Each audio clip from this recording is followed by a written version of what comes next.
I will pause until I get the applause I think we need. Nice! Yeah! Way better. All right. My partner in crime is more information than he needed to know, going to go relieve himself because we did a panel right before you guys came in, so back to back with coffee in the morning, and that happened. So I'd like to start today by introducing a celebrity that we have in the crowd.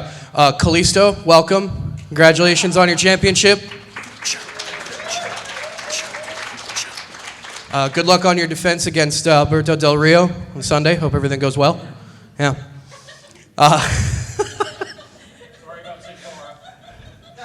Oh, for real. Yeah, this is going to turn into a wrestling panel in a second.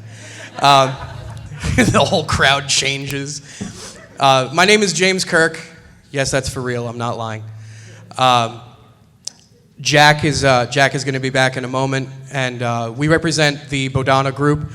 The Bodana Group is a nonprofit organization that uses tabletop gaming and RPGs. We did a discussion on RPGs a bit ago. This is going to be more focused on board games and card games of the like, and finding therapeutic value in them, being able to identify certain structures that we can use as teaching models for people to be able to get more out of your game experience. Who in here has played a board game? I just get the stupid stuff out of the way early, guys. It's okay. We're not going to be this remedial the whole time. If you've played a board game, have they made you happy? Sometimes. If you've played a board game, how many times have you played something where you have wanted to flip the table and then start randomly punching strangers? What kind of Monopoly are you playing? It's Monopoly, the real game. Betrayal at House on the Hill.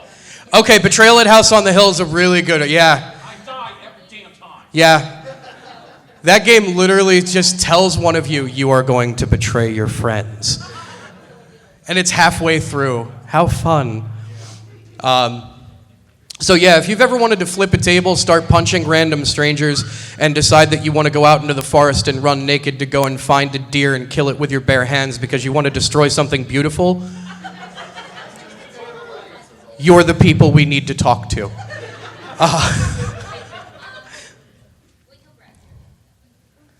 I thought you were contributing to the conversation. I heard your voice over the din of the crowd. Here you're just having a personal conversation, and I just outed you completely. I'm a dick. Welcome. Hi. Clark? Start. Cal. Oh, he needed the... Oh, do I get it? Feed the monkey. I get a snack because I did so well last time. Hi, I was just telling them about you. Should I leave or? No, I figured you could tell them about the rash. It's fine. Oh. You got a cream for that. It's okay. Not anymore. Is that why he had to go? Hey. No.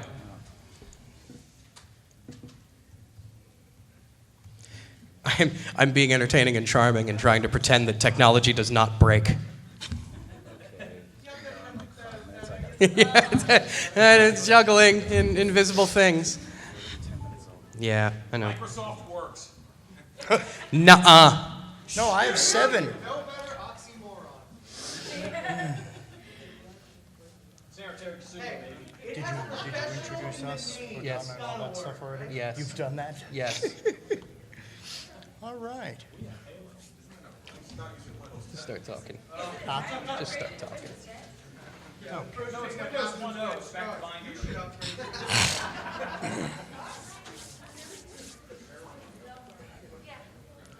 hate my computer. But the computer is your friend. Friend computer. As soon as the newest edition of Paranoia comes out, that would be definitely, it's coming. The Kickstarter is on its way. Oh, Makes the ascension of technocracy. yes, the 30th F them anniversary too. edition of that. NWO right there. Yeah, Oh, it yeah. really is.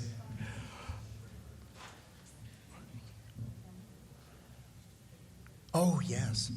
Well, I guess a couple of things that we can mention about Bodano while we're waiting for this, I guess kind of call this ad space temporarily. For those of you who are into the bundle of holding. Ooh, fantastic. As soon as it finishes restarting, we'll do that there. Oh, yeah, well, it's froze up a little bit. For those of you who are familiar with the bundle of holding system, the Bodana Group is the charity of benefit for about the next 3 or 4 days in a Werewolf the Apocalypse, 2 different bundles that they're running. So if you like Werewolf and you love PDFs, you can definitely, do the charitable gamer thing. In addition to that, I don't know if you want to talk about save or anything like that while I get the rest of this started. No, I don't want to talk about game conventions. You heathen. Every year we do it's a big fundraising convention thing for us to be able to continue the work that we're doing, called Save Against Fear. It happens in October in Harrisburg, the capital of the state with the most holes in its roads, Pennsylvania. There were some claps there, yeah. Let's hear it for unrepaired asphalt.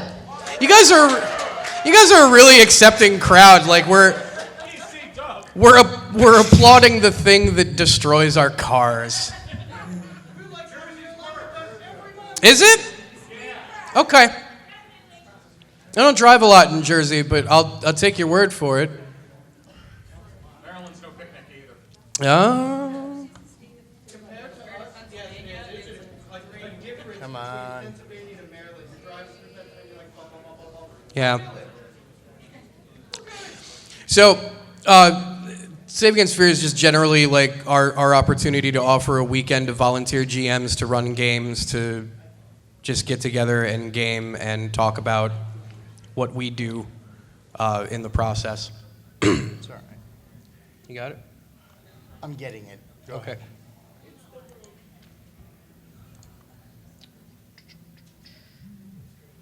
It's the Googs. How about that local sports team? Yeah. Go sports ball. Scored many Score touch many goals. touch goals. Burns ball.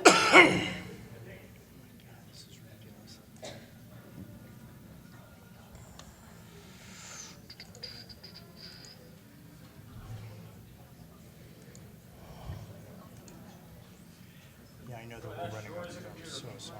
Happy with the attendance. I heard that the attendance doubled on the last one. Yeah. Yeah, I was really super happy about that.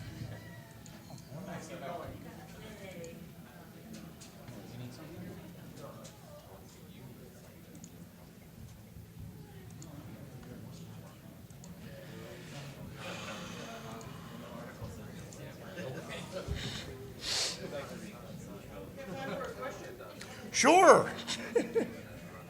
So with these therapy gaming sessions, do you see any benefit of recording them to be able to later revisit them, see where you can structure it to better influence the individual that you're trying to help? Yeah, actually, with a lot of the sessions, there is some benefit to videotaping it, mostly so you can have the person review any kind of reactions that they're having. Again, only under, must have someone's permission, obviously, but also be, so sometimes we don't, it's an old Buddhist phrase that we don't know our face when we're angry, and if we saw our face when we were angry, we'd realize how ugly anger is, because of how weird our faces are contorted when we're angry. So, yeah, I am all about trying to bring that to the person. All right. So, due to kind of having this, we wanted the assistance of the slides per se, but we'll just go ahead to, We can follow it and then just structure yeah, it accordingly. so our apologies, but we don't want you guys to just sit here while we fiddle with keyboards and whatnot, so hopefully it'll come up as we're talking. Somebody give me a definition of gaming. Like, honestly, what gaming means to you? Okay. Life. Playing. Escape. form of entertainment that allows people to express themselves without feeling challenged. Okay. Expression without challenge. All right. Nice. Good. All of these things are the correct things. There was no wrong answer. Congratulations, everybody. We're 1 for 1 so far. Hey, that was a trick. So when we talk about gaming, the first thing we want to talk about is the fact that there are a ton of types of gamings out there. You have, as we affectionately refer to, all forms of sports ball, whether it be stitch ball, orange ball, ice ball, or That's with a puck. pig ball. It's not even a ball. Pig ball. What? Exactly. So we have those. We also have party games. Almost everyone has played some form of charades or, win, lose, or draw, or whatever sixth version of Scrabble that they're selling under a different name this year. What we really tend to focus on in the work that we do in the Bodana Group is we focus on kind of the new generation of board gaming and on role-playing games. One of the things that we have noticed is, role-playing games are pretty easy to talk about what the therapeutic benefit might be. But when we talk about board games, sometimes they seem to be a little bit less well-connected to benefits beyond just kind of simple benefit. People go, well, you're playing the game, you're learning the rules. Well, if you really look at it, it goes a little deeper. And actually, the postcards that we have kind of standing out on the sides are going to kind of help bear out what we're going to be talking about, because we basically break down the therapeutic benefits of tabletop board gaming, and this can extend even to some card gaming, some dice gaming. We break it down into 5 main areas. And the first one that we talk about is probably the easiest, which is educational benefit. So educational benefit, I remember we were talking actually this morning, we were talking about how role-playing game books can be rather extravagant tomes of knowledge, almost encyclopedic natured in its ways. But raise your hand if you've ever had an argument with a fellow player over the way a rule is written and interpreted in a rule book. Yeah, if you've played a game, your hand should probably be up. Yeah, if you've ever played any game, that's not how a draw 4 card works. Oh, God. Diplomacy. I might not look like it, but I am a certified recreational therapy specialist. What do they look like? Do all They look like what you recreational look like. They look therapists like wear people. Purple. Well, most of them don't look like me, but Okay. anyway. Okay. Going off of that, I just wanted to say that sometimes when that happens, is how do you make it okay to modify some rules? Because I work with a lot of people with dementia or other sort of Okay. disabilities. I work at a rehabilitation, actually not too far from here, rehabilitation center. Okay. And so sometimes I find that a lot of the residents that I work with have trouble even understanding the rules, no matter how detailed explanation I give them. So I find myself just modifying the rules. How do I just get over the fact that I'm not doing what the game should tell me to do? So, did everybody hear the question back there? Just want to make sure. Okay. So the question was how do you go about modifying those rules? How do you do that to to be able to interpret within the structure of the game? Most games now, they didn't used to do this, but most games now will have a proviso in there toward the end of the book that's really aggravating. and it says, by the way, these last 6 pages of rules that you've read, if anything comes up that should somehow contradict any of these rules, forget the rules, they're terrible. Like, they essentially tell you, why are you reading the rest of this? Like, just make it up. But what I will always tell people is do not spoil the fun of the game at the expense of making sure that you interpreted the English correctly. Yeah. You know, there are always going to be situations that come up that break a game somewhere and can remove the fun aspects or can remove the enjoyment of the game. Don't ever compromise that just to make sure that the rules fit. I would often say that if you can somehow modify a rule to where everybody agrees that this is the way it should happen, then do that. If you can't find a way to do it, then I would probably go by the letter of the rule, whatever that might be. I mean, remember that, there is a big aspect to this process that people discussing and kind of, making their points back and forth for whether it's this way or that way or this way or that way, there's even a therapeutic process within that. The folks that were here for the first presentation, I mean, we talked a little bit about conflict and just how the nature of dealing with conflict is a very healthy brain-stimulating activity, which, keeps all your synapses firing, and it helps a person advocate for themselves and be able to speak up in a situation.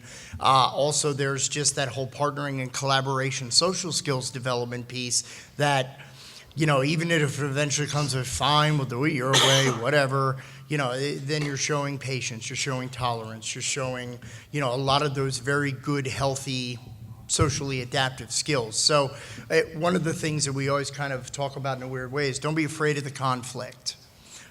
Just make sure that it's an amenable solution and that the conflict doesn't kind of go into that, oh my gosh, he has a pool cue. Where the heck did he get a pool cue? We're not even near a pool table. What's going on? Like, when it gets to that dangerous point where someone could get hurt, then it's maybe time to stop the conflict. But yeah, I would say other than that, like James said, feel free to change the rules. Every RPG and board game, well, not mostly board games, but most RPGs say, if there's a conflict, what rules? Yeah. So there's also developmental aspects for gaming, and I think we can all remember this, like when we were younger, like playing memory. You flip over the 2 things. Did you find the 2 things that match, yes or no? You start to develop, spatial relations and things like that. And we're going to get into that, but there are developmental processes to this as well. Obviously, social is a big one. You are sitting around the table. Sometimes, if you're playing extreme Monopoly, maybe social isn't so great. But I would not put Monopoly forward as the social teacher for board games. Risk. There's a way, Risk, sure. I'm going to take all your crap, okay. Risk, when the fake war starts a real war. There are creative benefits to doing board games as a form of therapy. Yes, in the back. Oh, okay. And then finally, there is a behavioral component to this, and this is where we start to talk about the pool cue thing. The pool cue, I am referring to it from that's that. a thing now. From now on, that's how it's going to be, the pool cue thing.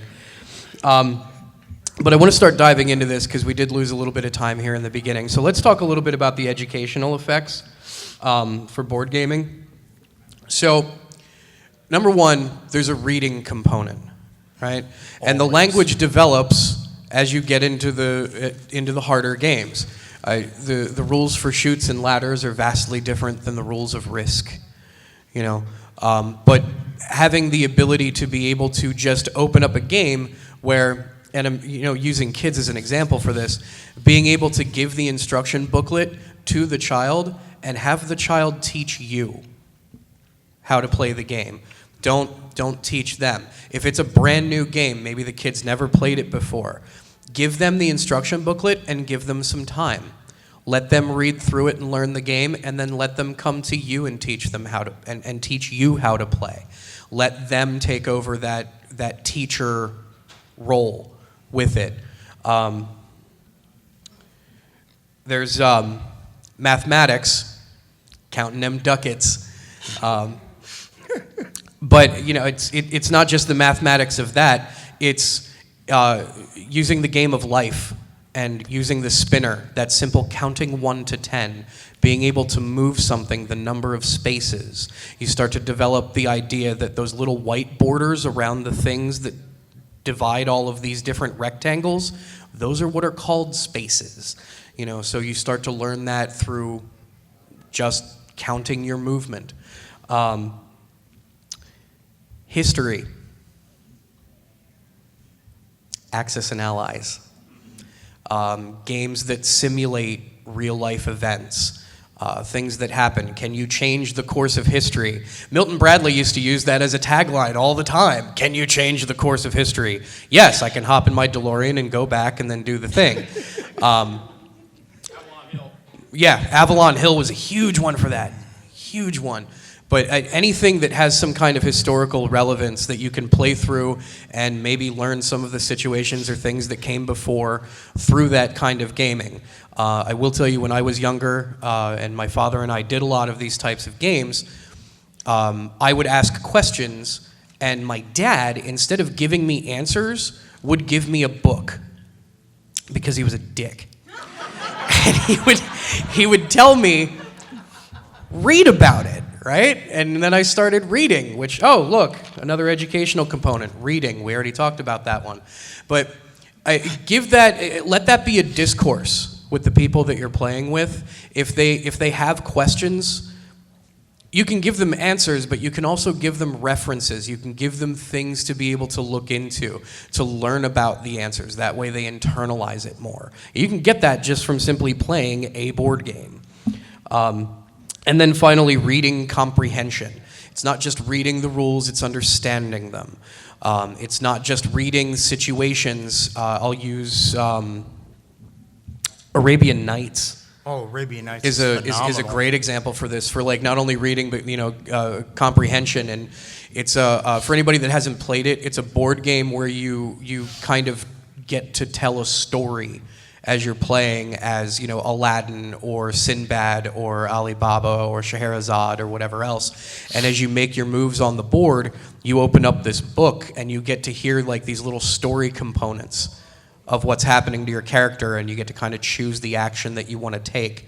But it's a comprehension of those actions. What are the better ones to take? What are not so great to take? So those are some of the educational components that you can get from just sitting around playing a board game. Yes? Just something real quick that goes along with the reading and the comprehension. Remember the Choose Your Own Adventure books? Oh, absolutely. Yeah. Yep. Yeah, those were fantastic. I sucked hard at those. Well, but I opened up the book, I was like, oh, this is what the story is. And I just flipped to the last one, and I was like, I won. Yeah. What? Cheated so hard. Developmental. I was trying to go backwards. Well, that's how everybody did them. Like, you're like, okay, page 52, and like you have like all of your fingers in the book. Like, okay, I didn't do it that way. You didn't? I found Just the me? ending and tried to figure out what led to the ending. Like what page Wow. led to this page. Reverse engineered the story, yeah. Pretty much. Yeah, he told it like a Tarantino movie. That was good. Did you? Like, why are these 6 guys bleeding? You'll find out in 2.5 hours.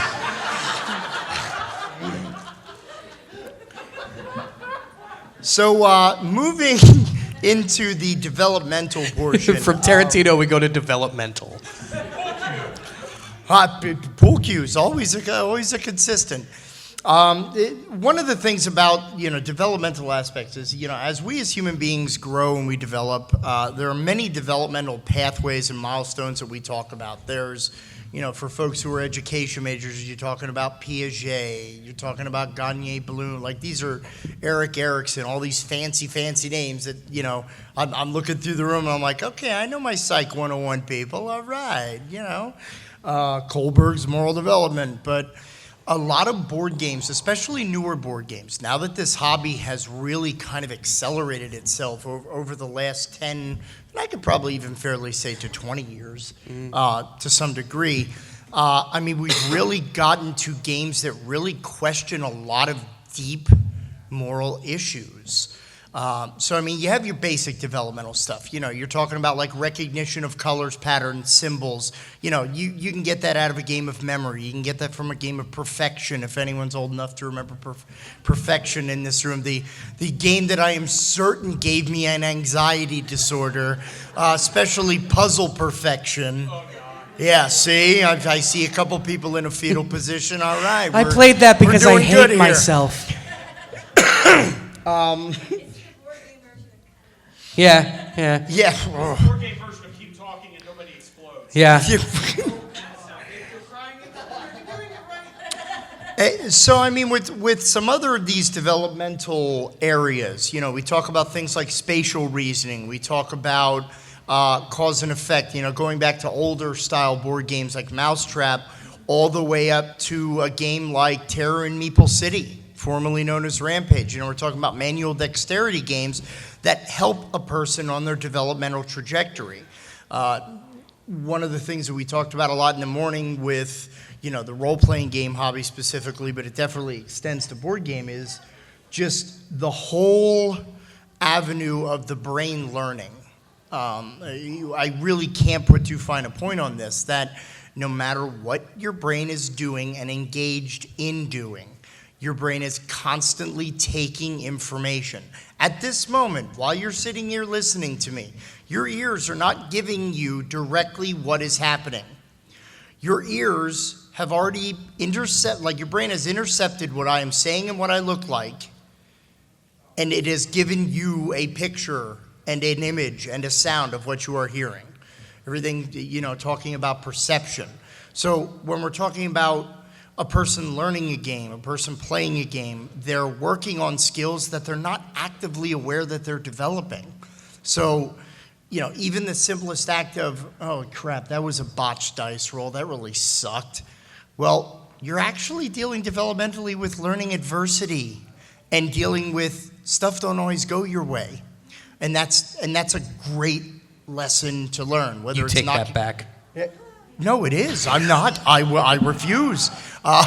Whether it's knocking over a Jenga tower or, you know, not being able to put the last piece down and block us, we're always learning and analyzing the way that we're doing things so we can go back later and do them better. So we're also talking about that constant improvement.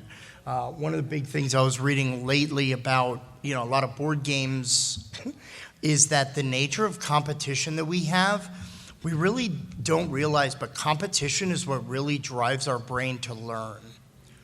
Because as we get competitive, our brain starts producing adrenaline and neurotransmitter chemicals like dopamine, which helps increase our focus, but it also helps increase the construction of neural pathways in the brain.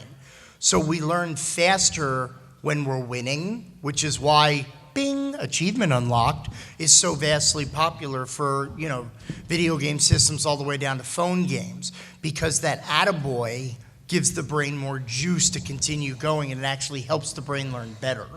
So It's also interesting to note when you're playing games like this, when you have those really super competitive games where nobody really has that winning edge and you're going at it for a long time, it's really memorable that those things happen. And it's funny that like Monopoly was one of the first things that was brought up, because that's an example that I like to use. In Monopoly, like if you're legitimately playing the game, most people want to hit the quit button when one person has kind of dominated part of the field. Like when the first person gets eliminated, everybody else wants to quit. Why? One, because it's a social game, and now there are less social people because now one person has to sit out and watch everybody else go. But number two, nobody likes to be dominated. As much as we want to have that dominant, like, I won the thing and I was the only one that could have possibly won the thing because I did all the things correctly. Yes, you did. Subconsciously, and you will never say this to your friends, maybe you will, subconsciously, you're like, yeah, that was great. You just ruined the game for everybody else. Good job. You know. yeah. I actually had a situation like that very recently in a game of Catan. Ooh. Where one person managed to get so far ahead that everyone else knew that it was absolutely no chance of winning. So everyone else decided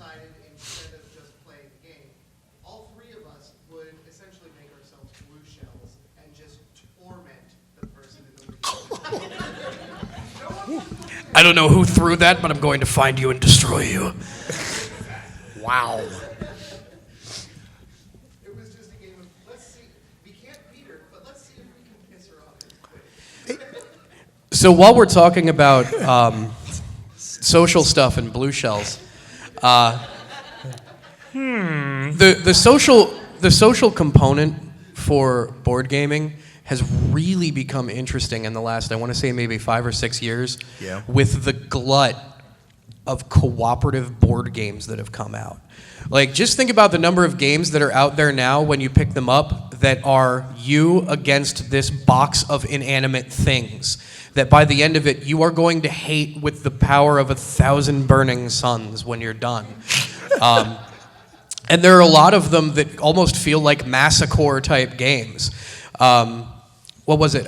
Kingdom Death, I think was a game that just came out over the last year. And it starts you out as a team with loincloths and a sharpened rock. And you wake up in this almost arena-looking thing, and you have to fight a lion. And you're like, F that lion. I want to know where my clothes went. Why am I here? I don't want to be naked fighting a lion. And the game's like, I don't care. Do the thing. And then you're like, fine. So you fight the lion. And I found out after demoing this game as a player that the success rate of killing the lion is like 1 in 5. And I'm like, why would you do this? Nobody wants to play that. Apparently there are people that do because they like that challenge. They live off of that. And there's a component when you get together with other people and you're working together, like, okay, I'm going to go around the side of the lion and I need you to stand right in front of its face. And your ability to look somebody else dead in the eye and tell them, I need you to try to get eaten by this thing while I stab it. And that other person goes, okay. Like, that's magical to me, right? And then we got done killing the lion, and then it became like, well, build your civilization. Like, really? Out of sharpened rocks and loincloths? Yup. Okay. Open up a loincloth store, I guess. But just the success rate of this thing was so low, like for these characters to live. And you play other games like this, and you start to develop that dependency with the other players at the table. I didn't know the other 3 people that I was playing with, but you know what? They were my best friends for the next 4 hours. You know? Because if they didn't survive, I didn't survive. And I really wanted to survive. And that instinct kicks in. You group up, and you're given a challenge, and that challenge is beat that thing. And when you do this and you have this social structure, you have this initial thing like we talked about this morning, where when you get together in a group, the first thing you do is pretend to get along. Because naturally, we don't want to just like, hey, how's it going? I'm good, man. How you doing? You know, that's not the way that things work. And then eventually, once you start to pretend to get along, then those barriers start to come down with other people, and you start to develop a common cause. And the common cause at this point was don't get eaten by the freaking lion.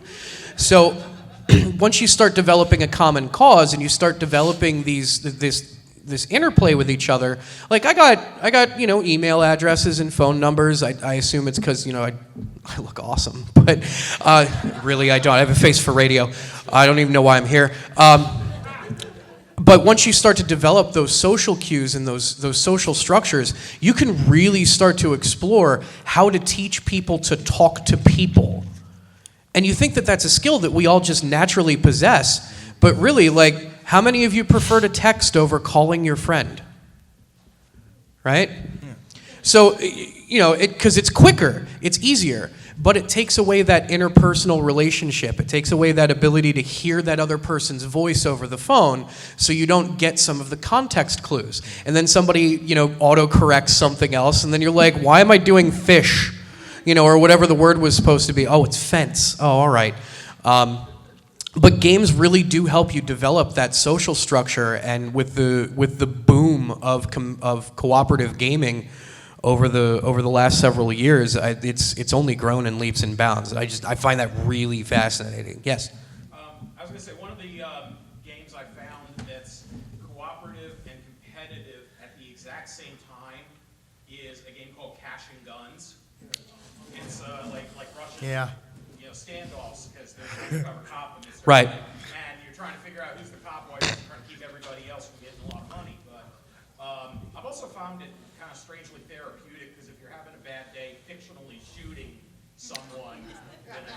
Oh, yeah, I mean, that's one of the biggest reasons. Should I leave now? No, you're good. I'm not disturbed at all. You're fine. No, You said pretend shoot. Yes. pretend. That's cool. No, one of the big things with the gaming renaissance has been this idea that, you know, the games that are coming out are so much more complex than what I remember games being when I was younger. You know, I mean, we had, you know, games like Parcheesi and Payday, and, you know, there were some crazy ones that came out of the woodwork here and there, but like talking about this whole idea of social development, you know, going into some of these other areas. Dead of Winter, have any of y'all played this game? Woo! Yeah, I mean, besides just the sheer, you know, that's a novel, not a rule book. Zombie side also.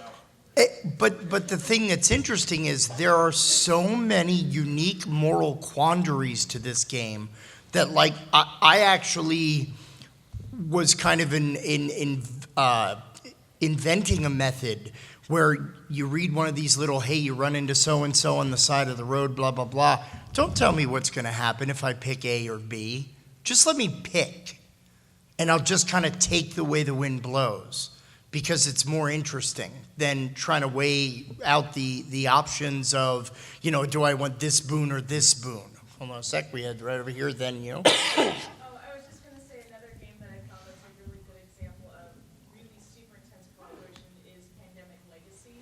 Yeah. I really want to play that. I heard all about that. And All yeah. the goods. All your friends, but keep them alive at the same time. Because then you don't just play, it's not just one game, it's months long. Like, we're going on 3 months right now. It's insane. It's working. It's insane. That's fantastic. That's, Highly recommend it. And then you, Oh, yeah, I was just, thank you. my friends and I play Dead of Winter all the time. It's very tense. all the time, really? So what are you doing here? No, I'm just, Like, every time we get together for a game session, it comes up that we want it, because we haven't beaten Dead of Winter yet. Every single time we play, we lost. Yeah, there's that. There's an app that allows you to forego looking at what the boons are for those random cards for your phone. nice. So it just gives you, like, A, you pick up this person, B, you read this person on the side of the road, and the person reading it then takes you certain clicks, and then can tell you what it is. Oh, that's awesome.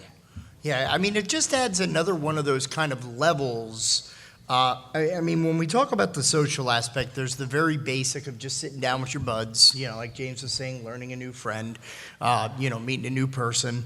But resolving differences, you know, it goes back to what we talked about conflict, that there are board games that can no longer be played in my family. There was the Great Yahtzee War of 2010, I believe it was, Bloody. 2012. Bloody. And, I mean, you're like, Yahtzee? It's like a 50-year-old game. How could you argue over the rules? Trust me. Still can't play it. Yeah, but, you know, a lot of times working through just the difficulty of, you know, because you have your stag players, you know, everybody has a role. You always have the I'll make everybody's move guy or gal, where you're sitting there, no, do this. It's like, did you want the rest of us to leave so you and the board can have some quality time? Just tell me together? how everything went. Yeah, I left you a bottle of wine in the fridge. I'm going to have a snack. But learning how to deal with some of that, where you're like, you know, we really want to play this game and enjoy this game, but, you know, that's the host's significant other, so we gotta kind of have to deal. Well, you're learning tolerance. You're learning patience. You're learning that ability to be able to go, smoke break. Move to creativity. So, creativity, some of this stuff you don't really think about when you're doing board games because they've already created the game for you. They gave you this already well thought out box with rules and artwork and everything else, so, you know, how could that possibly apply? I submit to you item A, Pictionary. And I'm not saying Pictionary because you get to draw, okay? The creative writing, art, music, imagination, all that kind of thing. It's the imagination portion. Because no one person has ever drawn something that when they are in a group of people, everybody looks at it and goes, well, obviously that's an anteater. No, it's a trombone. No, it's an anteater. Look, it's got legs up. No, it's a trombone. Oh, dude, I thought it was a bridge. You know, like, one person draws something in Pictionary and 8 people have a different idea of what it was. And then you sit there, and then it leads directly into conflict management, which then becomes social from creative, because then you start the argument on what it actually was. But Pictionary is one that I always bring up. Another one that may not necessarily, I want to say count as a tabletop game, but you definitely play it sitting around a central area, charades. Yeah. Like, do the same thing with charades. It functions as the exact same thing. So anything where you get a chance to creatively do something as part of the actual play of the game gives you a chance to develop that nodule, that node. All right. Yeah, go ahead. Have you ever played One Night Ultimate Werewolf? One night? Yeah. I don't think we've played Yeah, one night a lot. A friend of A mine lot. actually has a page full of different scenarios that vary depending on what characters are in there. And like basically he's taken all the different characters and created, like, this is the total chaos scenario where like, it's all nice. the characters that rotate around things and such like that. There's another really interesting, from a music and sound aspect. Has anybody played the game Escape? Okay, so it's like this Incan treasure temple, right? And the game comes with a CD. And I just assumed that it was like Flying Frog Productions, where they give you a really terrible soundtrack along with the game. And they were like, no, the CD is part of the game. So as you play the game, there is no timing to this. Everybody takes their turns at the same time, and you take as many turns as you possibly can rolling dice. However, as you're playing, there is a CD that is playing that's doing like this weird Incan, like, tribal temple Indiana Jones type music in the background, and the music starts to get louder and louder as the game goes. And what we learned is that the CD is timed to be exactly 10 minutes long. You have 10 minutes to go through this temple working together to find gems, open doors, get as deep into the temple as you possibly can. But then once there's a gong that goes off, wherever your pieces are inside this temple, you now have to furiously roll your dice to get back out of the temple with everything that you've found before the door closes. There is the sound of a door that just gong at the end of the CD, and wherever everybody is, you put your stuff down because the game's over. It is rad because it's a completely. That was like an 80s Yeah, it was word. like a- Dude, it was totally tubular, man. 1981? I want some mushrooms. That was gnarly. It's a completely different feel for playing a game because you're not paying attention to whose turn it is. Because you're sitting there rolling dice and everybody is going, why are you moving faster? It's like, because I'm trying to resolve my stuff. We'll read it quicker. And you're listening to this CD and everything's very calm in the beginning and you're like, yeah, I'm just exploring this temple, looking for gems. What is that gong that just went off? Now the music's faster. Crap, crap, crap, crap, crap, crap. It's actually kind of an improvement on those old VCR games. Yeah. Nightmare, I think, is the one that I used to have with the weird. I'm glad that you brought up One Night Werewolf because one of the things that I've been very, very excited about is the use of things like Werewolf or I think it's like called Saboteur, La Resistance. I believe these social. The social games where pretty much you're trying to like find the outlier and stuff like that. What a wonderful way to help persons on the spectrum read people. You know, people are on the autism spectrum. You know, you're reading people for like social cues and you're checking people for their reactions and you know it's that living playground where if you don't learn it right away, that's okay. It's just a game. You know, there is that aspect of more learning happens when your brain is having fun. And when your brain is having fun, it doesn't think about the learning, and you step away a little bit wiser and a little bit stronger. So, Who's another great one for that? Clue? Oh, Coup. Yeah, I've never played that COUP, one as Coup. well. Nice. Yeah. And cash and guns. Well, the Cash and Guns Live, and then there's Bang, is another weird kind of deduction kind of game with other stuff. Spyfall has become incredibly popular. I saw some folks playing it last night. So what we normally do here is an exercise where we just kind of, have a person name one of their favorite games. Could be from childhood, because that's normally kind of where we start. And let's kind of break it down a little bit. So who wants to offer a game from yesteryear, and we'll kind of go through the eras as we do. I'm going to randomly pick somebody. I was going to randomly pick somebody. So, you had your hand up? Yeah. I didn't know. I didn't see any hands. From yesteryear, or can it be anything? Anything. Let's just break it down. I was thinking Code Talker. Code Talker. Code Talker. It's, What? You have a set of cards, and they'll have different nouns on them, like bridge, tower, pirate. Or is it code names? I think so. Code Talker. Is it newer? Is it a 5x5 grid in the middle and the? It's like a grid in the middle, and you have a person who you're trying to figure out which tile is your spy. So there's a Code Yeah. names. Code names. Yeah. Oh, That's excellent. We that's a just perfect played this game. last night Yes. in our hotel room. So, what are some of the rules for code names? So one of the rules for code names, which I have a hard time when I'm the person giving clues, is try your best to not give any hint as to which tiles your people have to pick, even if it's facial expression. I'm a very, very facially expressive person, like, oh, maybe it's apple and tree, and I'm like, Giving clues sucks. it's the most horrible part of the So game. who has not played code names? Who has no idea what we're talking about? Okay, that's Oh what I my thought. This is a word. pretty new game. So the idea behind this mixes Taboo with Guess Who with Battleship? with Battleship. Yep. Okay? It's a party game. It's you group up into teams, and one person on each team becomes what's called the Clue Master. The Clue Masters sit across the table from their teams, and the two Clue Masters get a little card that has a grid.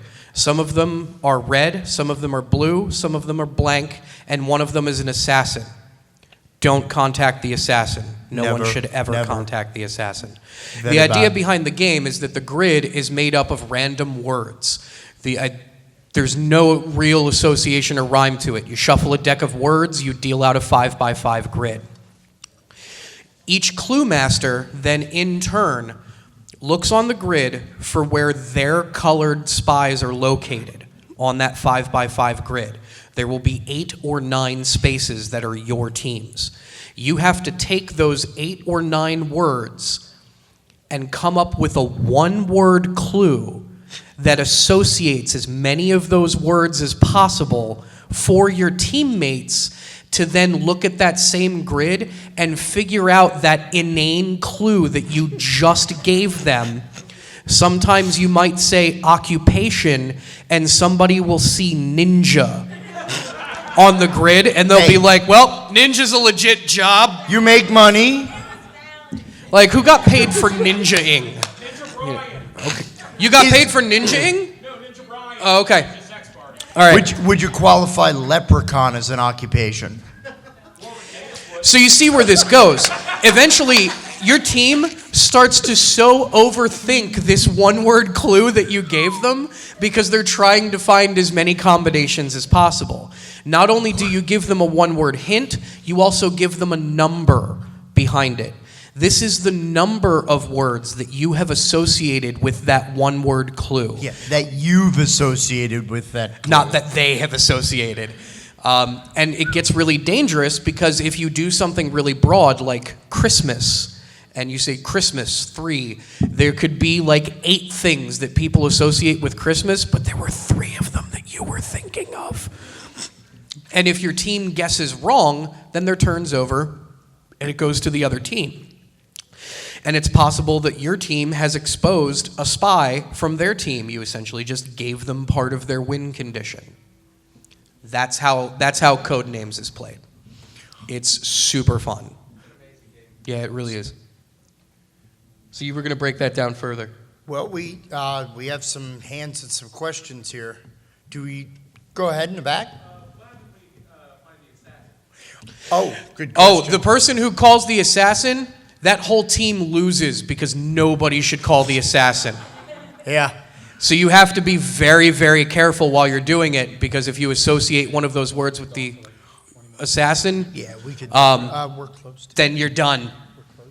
So the clue master has a very difficult job, and so do the other players, because they have to interpret your brain.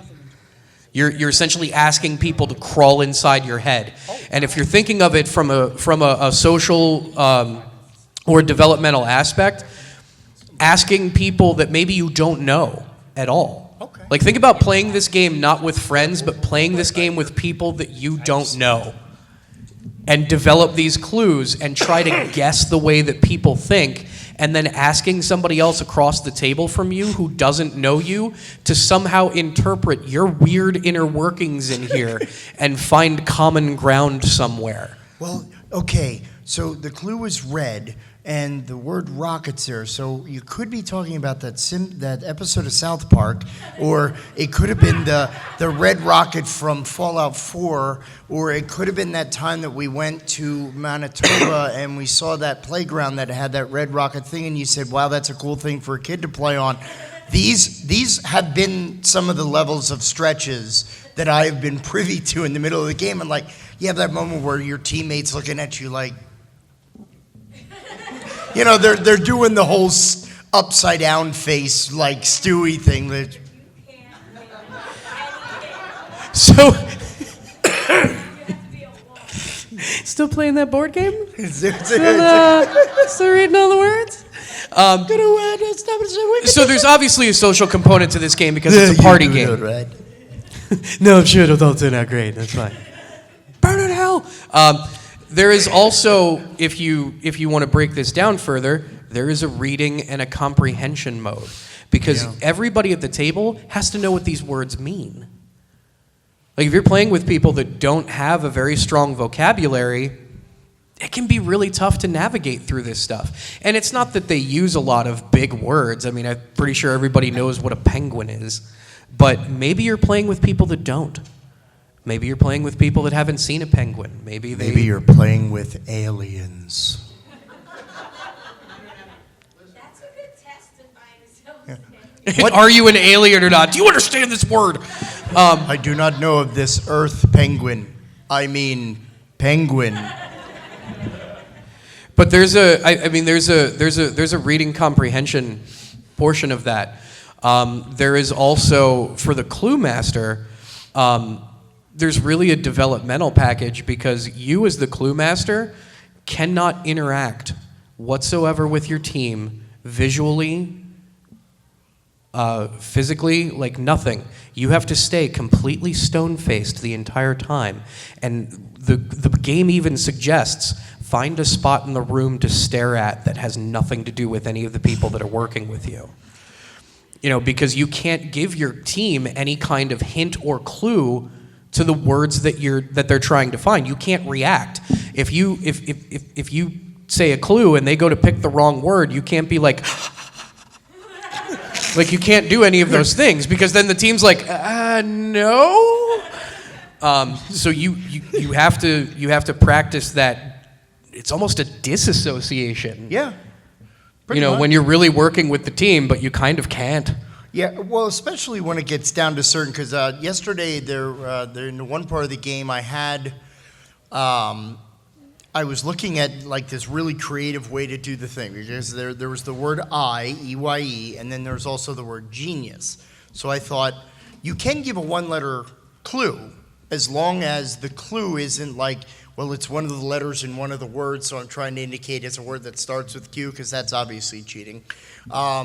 So I was like, oh, Q. Because in my mind, it was like, IQ, genius.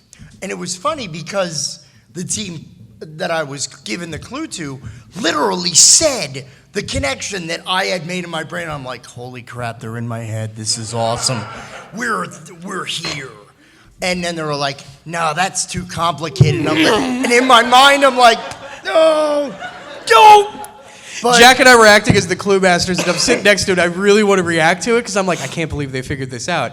And then one of the people on the team went, oh, I think it's this word and this word because they start with P and R, which are the letters on either side of Q.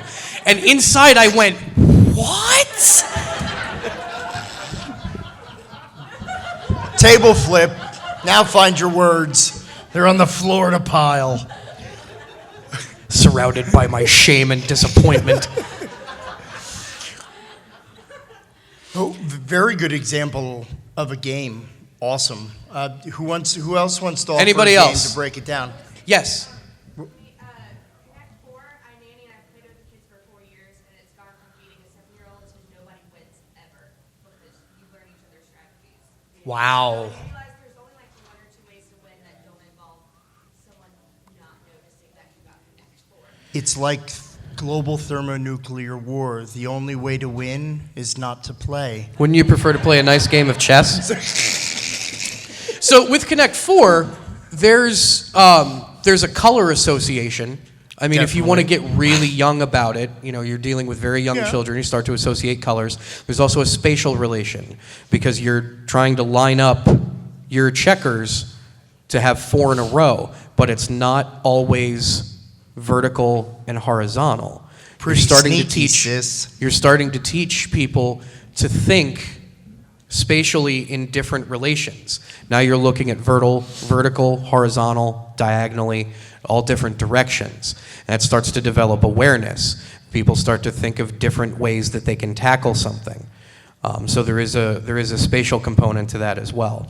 Yeah, we're also talking about, you know, with advanced strategy, you're talking about executive brain function, where you're now thinking, you know, several moves ahead. Well, if I put this here, then this person's going to put that there.